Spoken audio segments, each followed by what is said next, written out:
అందరికీ వందనాలు. ఈరోజు బైబిల్‌లో నుంచి ఒక మంచి విషయం చెప్పడానికి మీ ముందుకు రావడం జరిగింది. మత్తయి సువార్త 11వ అధ్యాయం 28వ వచనంలో ఈ విధంగా ఉంది. ప్రయాసపడి భారము మోసుకొనుచున్న సమస్త జనులారా నా యొద్దకు రండి, నేను మీకు విశ్రాంతి కలుగజేతును.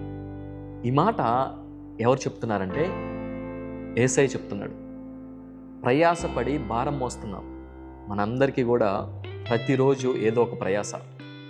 మనిషికి ఏదో ఒక భారం ఉంది, ఏదో ఒక కష్టం ఉంది, ఏదో ఒక బాధ్యత ఉంది. ఆ బాధ్యతతోటి, ఆ బరువుతోటి, ఆ భారంతో మనుషులందరూ కూడా ఎంతగానో ప్రయాసపడతా ఉన్నారు. ఇది ఒక ప్రాంతానికి సంబంధించింది కాదు. మనిషి అన్న ప్రతి ఒక్కరికి కూడా ఈ యొక్క ప్రయాసం ఉంది. అందుకనే దేవుడు చెప్తున్నాడు కదా, సమస్త జనులారా అంటున్నాడు. ఈ వాక్యము మనందరికీ, ఒక వర్గానికి కాదు, ఒక ప్రాంతానికి కాదు, ప్రపంచ దేశాల్లో ఉన్నటువంటి ప్రతి ఒక్కరికి కూడా దేవుడు సెలవిస్తున్నటువంటి మాట ఏంటంటే, ప్రయాసపడి భారం మోస్తా ఉన్నారు, నా యొద్దకు రండి, నేను మీకు విశ్రాంతి కలగజేస్తాను. ఇంగ్లీష్ బైబిల్లో చెప్తుంది, I will give the rest అని. అంటే దేవుడు విశ్రాంతిని ఇస్తున్నాడు, సమాధానాన్ని ఇస్తున్నాడు. ఆ భారంతోటే దేవుడు రమ్మంటున్నాడు.